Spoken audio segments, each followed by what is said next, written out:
Have you ever noticed how one small misstep can completely change the life of an older man? We're not just talking about a scraped knee or a sore ankle. We're talking about losing freedom, losing confidence, and sometimes losing the ability to live independently, something you've worked decades to build.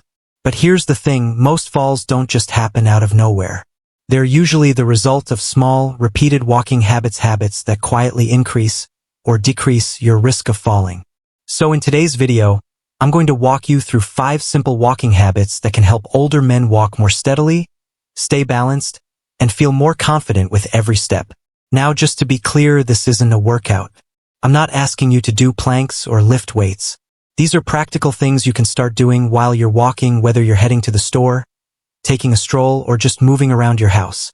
And make sure to stay until the end, because the final tip is something most people never think about, but it could completely change how safe you feel on your feet. Alright, let's get into the first habit. Habit number 1. Take shorter steps and stand tall. One of the most common mistakes older men make. Taking steps that are too long. It might not seem like a big deal, but longer strides can actually throw off your balance. Especially if you hit an uneven patch of ground or catch your foot on something. Instead of trying to look strong by walking faster or taking big steps, try shortening your stride just a little. At the same time, stand tall, relax your shoulders, and lift your chest slightly. When you take shorter steps and keep your posture upright, your body's center of gravity shifts right over your hips, exactly where stability starts. That helps prevent you from leaning forward too much, which is one of the biggest reasons people lose balance, especially when stepping off curbs or walking on sloped sidewalks. At first, this might feel a little weird, especially if you've been taking long strides your whole life. But here's the truth. Confidence at this age doesn't come from speed. It comes from control. Some people who've tried this say their knees feel less tired by the end of the day. Others say their lower back hurts less after a walk.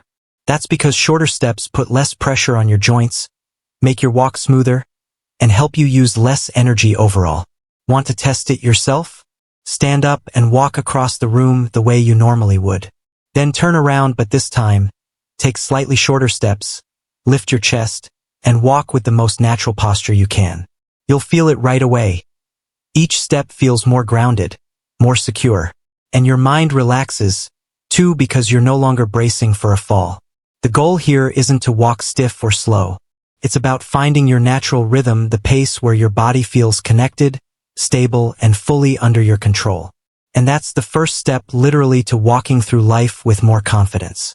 Habit number 2, heel first, then toe. The second habit a lot of people forget is how your foot hits the ground when you walk. You might not think about it, but most slips and falls don't happen because you're weak.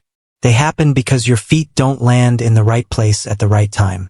So instead of stomping your whole foot down at once or slapping the floor with each step, try this. Let your heel touch the ground first, roll forward through your foot, and then push off with your toes.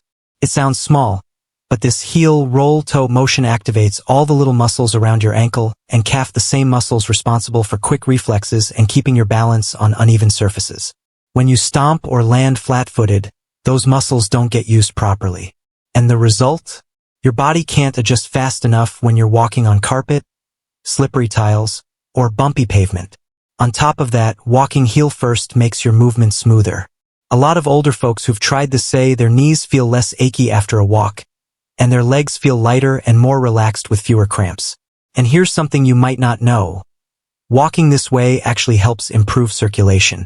Your calf muscles act like mini pumps, sending blood back up to your heart more efficiently. The result? Warmer feet, less numbness, fewer cold toes, and even a clearer, more alert mind. You can try it today. Just pay attention when you walk. Heel, roll, toe. It might feel strange at first, but pretty soon it'll become second nature. And when it does, you'll notice that walking feels easier, and even a little more effortless. If this tip makes sense to you, drop a number 2 in the comments, that way I know you're following along. And if you haven't already, don't forget to hit that subscribe button and tap the bell, because there's more helpful content like this on the way. Habit number 3, look ahead, not down at your feet. Have you noticed that when you walk with your head down, your body naturally curls forward? It's a super common reflex because most people are afraid of tripping. But here's the twist. Staring down at your feet can actually make you more likely to fall. When your eyes are glued to the ground, your neck bends, your shoulders tense up, and your center of gravity shifts forward. The result? You walk in a tight, hunched posture that's less flexible and more prone to losing balance if something suddenly gets in your way. Instead, try lifting your gaze about 5 to 10 feet in front of you. That way, you're still watching where you're going, but your body stays tall, relaxed, and balanced. Looking ahead also gives your brain more time to react. It scans the path in advance and preps your body for any changes so you're not panicking at the last second. People who use this tip often say they feel more confident when they walk. And more importantly, their neck doesn't get nearly as sore. When your head is up, your neck, shoulders, and spine all align, which helps with airflow, deeper breathing, and that literal feeling of being able to breathe easier. And there's one more thing. When you look up, you're also sending a message to yourself and to the world that you're walking with intention, not fear. You're not avoiding danger. You're reading the road. You're understanding your environment. And you're moving forward with calm, clear purpose. So the next time you head out, whether it's just down the block, into the yard, or walking the dog, change your view. Don't stare at your feet. Look up, read the road, and let your body do what it was built to do. If these last 2 tips helped, drop a number 3 in the comments and let me know which one surprised you the most. And don't go anywhere, because in the next part, we'll talk about a powerful but overlooked habit: using your core muscles while you walk. Habit number 4, activate your core while walking. For a lot of older men, walking feels like second nature. You stand up and you walk. No big deal, right? But what if I told you there's one tiny adjustment, almost invisible, that can help your body stay steady when something unexpected happens? That adjustment is activating your core. And no, I'm not talking about gym abs or six-packs. Your core includes the deep muscles behind your belly button, the ones that connect your upper and lower body and help them move as one. When you learn to switch on your core while walking, it's like zipping up an invisible jacket. Your body reacts faster, balance is better, and the risk of falling drops significantly. So how do you do it? Simple. Imagine someone's about to lightly tap you on the stomach. You gently brace for it, right? That's the motion. Just a soft tightening of the core. No holding your breath, no tensing up hard. Just a light squeeze, and keep walking with that slight engagement. You might be surprised by how such a small change can make a huge difference. Steps feel more solid. Uneven sidewalks or sudden turns. Handled with way more control. And here's what's even more powerful. People who've made this a habit say their back pain decreased in just a few weeks. No more saggy feeling in the lower back after long walks, because now, your core is sharing the load with your spine. Try it today. Walk while gently zipping up your belly. Keep breathing normally. Keep your shoulders relaxed. But let that core be the quiet center keeping everything stable. Do it for just a few minutes a day, and your muscles will start to remember. Soon, your core will naturally support you, not just when you walk, but when you bend, rise, or step over something at home. If this tip resonated with you, drop a number 4 in the comments. I'd love to know if you're trying it out and how it's working for you. Now on to our final habit. It might seem small, but it plays a huge role in balance. Letting your arms swing naturally. Habit number 5. Let your arms swing with your steps.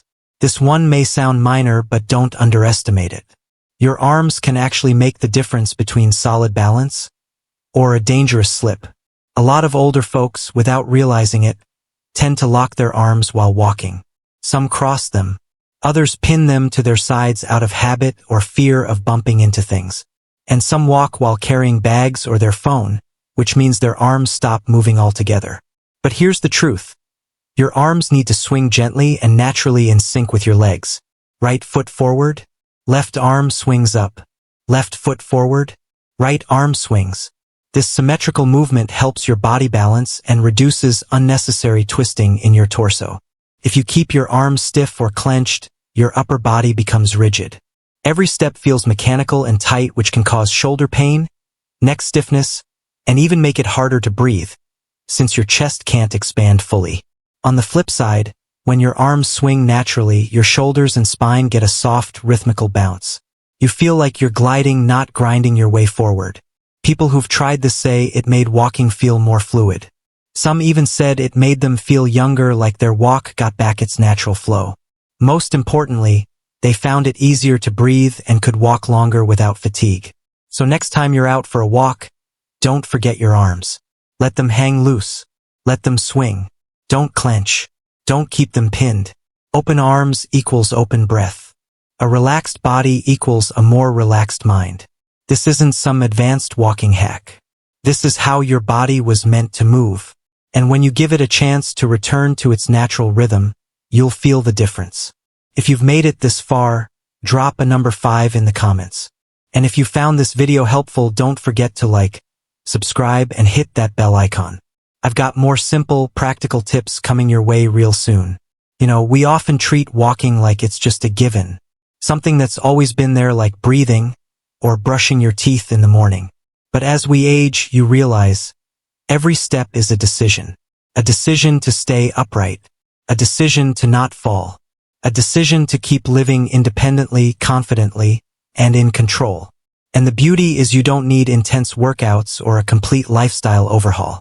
Just a few small changes in how you walk can make a huge difference. If the idea of changing all 5 habits feels a little overwhelming, don't stress. Nobody expects you to be perfect on day 1. Start with just one that makes the most sense to you. Maybe it's shorter steps.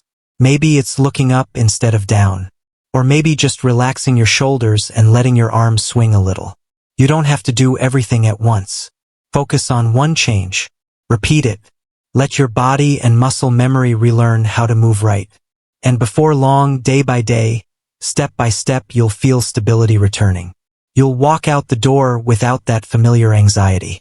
You'll step onto rugs, curbs, or into the shower and feel ready. You'll walk not just balanced to avoid falling, but walk like you were meant to. Thanks for staying with me till the end. That tells me you truly care about your health or the well-being of someone you love in their golden years. Now I want to hear from you. Which of these 5 habits surprised you the most? And what's the first thing you'll try on your next walk? Leave a comment below. Your experience might not just be feedback, it could be the encouragement someone else needs to walk with confidence again. And if this video helped you out, don't forget to like, subscribe, and tap the bell, because I've got plenty more practical tips, simple, effective, and designed to help you take back control of every step. Let's keep walking strong, not just to avoid a fall, but to live a life that's active, empowered, and free from fear. Thanks for watching, and I'll see you in the next one.